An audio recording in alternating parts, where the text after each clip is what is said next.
اب موسیٰ جوان ہو گئے. قرآن کہتا ہے وَلَمَّا بَلَغَ أَشُدَّهُ, جب موسیٰ جوان ہو گئے, آتَيْنَاهُ حُكْمًا وَعِلْمًا, ہم نے موسیٰ کو نبوت عطا فرمائی. ابھی نبوت آگے ملے گی, ابھی کہا ان کو ہم نے سمجھدار بنایا, فیصلہ کرنے کی طاقت دی. ایک دن موسیٰ علیہ السلام جا رہے تھے شہر میں, دو آدمی آپس میں لڑ رہے تھے. ایک آدمی بنی اسرائیل میں سے تھا اور ایک آدمی مصر کے جس قبیلے کے فرعون جس قبیلے سے تھا, قبطی تھا. دونوں لڑ رہے تھے. ایک موسیٰ کے قبیلے کا تھا, ایک دوسرے قبیلے کا تھا. قبیلے کی محبت بھی محبت ہوتی ہے نا, جیسے ہمارے یہاں برادری کی محبت چلتی. برادری کی اور خاندان کی محبت جو ہے کہیں نہ کہیں وہ کام کرتی. اب موسیٰ علیہ السلام کے قبیلے کا جو آدمی تھا, اس نے کہا موسیٰ دیکھیے یہ مجھ کو مار رہا ہے, میرے اوپر ظلم کر رہا ہے. موسیٰ علیہ السلام نے کہا اچھا تجھے مار رہا ہے. فوقظہ موسیٰ, موسیٰ نے اس کو گھوسا مارا, اس کو ایک فائٹ مارا. اور موسیٰ علیہ السلام بہت ہٹے کٹے تھے, باڈی بلڈر تھے. اس لیے ہمارے نوجوانوں کو چاہیے کہ ایمان کے ساتھ ساتھ باڈی کو بھی مضبوط کریں, تھوڑا جم شم جایا کریں, تھوڑا باڈی کو مضبوط کریں. اب آپ لوگ مجھ سے مت کہیے مولوی صاحب آپ کی کون سی بہت مضبوط باڈی, لیکن بہرحال جانا چاہیے. موسیٰ علیہ السلام باڈی بلڈر تھے. مارا ایک فائٹ, فقضى علیہ, مر گیا وہ, ایک مکے میں مر گیا وہ. موسیٰ علیہ السلام نے مارا تھا ایسے ہی کہ تھوڑا سا اس کو جو ہے ٹائٹ کرے, لیکن ایک مکے میں مر گیا وہ. موسیٰ علیہ السلام حیران ہو گئے, بولے ارے یہ کیا ہو گیا, ھذا من عمل الشیطان, یہ شیطان نے مجھ سے کیا کروا دیا. انہ عدو مضل مبین, شیطان بہت بڑا دشمن ہے انسان کا. غلطی ہو گئی موسیٰ علیہ السلام سے, انہوں نے مارا تو ایسے ہی اس کو سختی کرنے کے لیے, اس کو سبق سکھانے کے لیے, وہ مر گیا وہ. یعنی موسیٰ کے مکے میں اتنی طاقت تھی, ایک مکے میں مر گیا وہ, قبطی مر گیا. اب موسیٰ علیہ السلام اللہ سے دعا کرتے ہیں, رب اغفر لی, اے اللہ مجھے معاف کر دے, میں نے اپنی جان کے اوپر ظلم کیا ہے, مجھے معاف کر دے. پتہ یہ چلا کہ نبی سے بھی اگر کوئی غلطی ہو جائے تو نبی بھی فوراً اللہ سے معافی مانگتے. جان بوجھ کے نہیں مارا تھا, غلطی ہو گئی. انہوں نے اس کو قتل کرنے کے, جان سے مارنے کی غرض سے نہیں مارا, غلطی ہو گئی, لیکن فوراً اللہ کی بارگاہ میں توبہ کی. سبق یہ ملا کہ ارے موسیٰ تو نبی ہیں, ہماری اور آپ کی کیا اوقات ہے. اگر کبھی غلطی ہو جائے, کوئی خطا ہو جائے, کوئی اللہ کی نافرمانی ہو جائے, دیر نہ کرو, فوراً توبہ کرو. موسیٰ نے توبہ کی.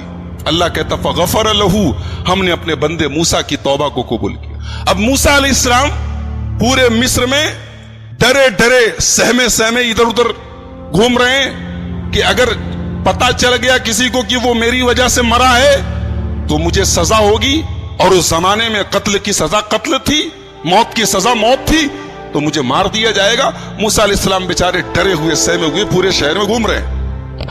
اگلے دن جا رہے تھے تو وہی آدمی جو ایک دن پہلے کسی سے جھگڑا کر رہا تھا, بنی اسرائیل کا ایک آدمی, وہی آدمی کسی اور سے جھگڑا کر رہا تھا, اور پھر چلایا اے موسیٰ دیکھیے میرے اوپر یہ ظلم کر رہا ہے. موسیٰ علیہ السلام نے کہا انک لغوی مبین, تو ہی ایک نمبر کا کمینہ ہے, تو ہی ایک نمبر کا فسادی. کل بھی تو کسی سے جھگڑا کر رہا تھا, آج بھی تو جھگڑا کر رہا ہے, اس کا مطلب فسادی تو ہے. اس کے بعد موسیٰ علیہ السلام نے اس قبطی کو جس سے آج یہ جھگڑا کر رہا تھا, اس کو مارنے کے لیے اپنا ہاتھ آگے بڑھایا تو یہ سمجھا, اسرائیلی یہ سمجھا کہ آج لگ رہا ہے موسیٰ مجھے ماریں گے. کہا کہ اے موسیٰ اتريد ان تقتلنی کما قتلت نفسا بالامس, کل ایک آدمی کو مکہ مار کے ختم کر دیا, آج مجھے ختم کرنا چاہتے ہو. اس نے بھانڈا پھوڑ دیا. سب کو پتا چل گیا کہ کل وہ جو آدمی مرا تھا اس کو وہ حضرت موسیٰ علیہ السلام کے ذریعے ختم ہوا تھا. اب سارے شہر میں یہ افواہ پھیل گئی. اب موسیٰ علیہ السلام بیچارے پریشان ہیں. اتنے میں ایک موسیٰ علیہ السلام کا ہمدرد اور خیرخواہ آیا اور اس نے کہا یا موسیٰ ان الملا یأتمرون بک لیقتلوک, اے موسیٰ دربار فرعون میں فیصلہ ہو چکا ہے, تمہیں اس قبطی کے بدلے سزائے موت دی جائے گی. فخرج منہا, جتنا جلدی ہو سکے تم مصر چھوڑ کے نکل جاؤ, شہر چھوڑ کے بھاگ جاؤ, ورنہ جان کے لالے پڑ جائیں گے, ختم کر دیے جاؤ. اب موسیٰ علیہ السلام مصر چھوڑ کے جا رہے ہیں. کہاں پہنچتے ہیں؟ مدین پہنچتے ہیں. اگر آپ نقشہ اٹھا کے دیکھیں تو مصر سے مدین کئی 100 کلومیٹر دور ہے. حضرت موسیٰ علیہ السلام بس بھاگ رہے ہیں کہ کیسے میں بھاگ جاؤں. भागते भागते भागते भागते कई 100 किलोमीटर सहराओं में रेगिस्तानों की खाक छानते हुए हजरत मूसा अलैहिस्सलाम मदियन पहुंचते हैं। अब वहां पहुंचे तो एक पेड़ के नीचे आराम करने के लिए, सुस्ताने के लिए मूसा अलैहिस्सलाम बैठे हुए। लंबा सफर करके आए, न खाया है न पिया है, न कोई पूछने वाला है, बेचारे थके मादे बैठे हुए। वहीं पर एक कुआं था, कुएं से लोग अपनी अपनी बकरियों को पानी पिला रहे थे। मूसा अलैहिस्सलाम ने देखा कि सारे लोग अपनी अपनी बकरियों को पानी पिला रहे हैं, लेकिन 2 औरतें वहां पे खड़ी हैं, वो अपनी बकरियों को लेके किनारे खड़ी हैं। बकरियां बिल्कुल प्यासी हैं, बेचैन बनी हुई हैं, लेकिन वो औरतें किनारे खड़ी हैं। तो मूसा अलैहिस्सलाम पहुंचे, पूछा मा खतबुकुमा, क्या बात है, तुम दोनों यहां क्यों खड़ी हो? वो कुएं के पास भीड़ लगी है, वहां जाके पानी पिलाओ, ये दूर क्यों खड़ी हो? तो उन दोनों लड़कियों ने जवाब दिया, उन दोनों औरतों ने जवाब दिया, ला नस्की हत्ता युस्दिर अर्रिआउ व अबूना शैखुन कबीर।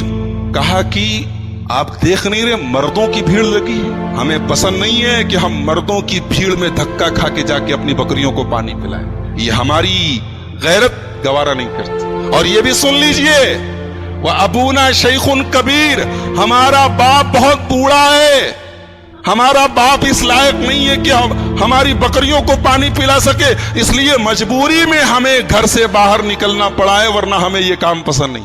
हमारी माओ बहनों को सबक मिला कि मुसलमान औरत की शान नहीं है कि मर्दों की भीड़ में धक्की धक्का खाए। मुसलमान औरत की शान, एक हयादार औरत की शान नहीं है कि मर्दों की मजलिसों में और मर्दों के जमघटों में जाके उनसे कंधे से कंधा मिलाकर चले। ये एक हयादार और एक गैरत वाली औरत की शान। और ये भी पता चला कि औरत घर से तभी निकले जब कोई जरूरी काम हो। उन दोनों लड़कियों ने कहा, वह अबूना शैखुन कबीर, हमारा बाप बहुत बूढ़ा है, बीमार है, इसलिए हमें यह काम करना पड़ा है, वरना यह काम हमारा नहीं है, यह काम मर्दों का है।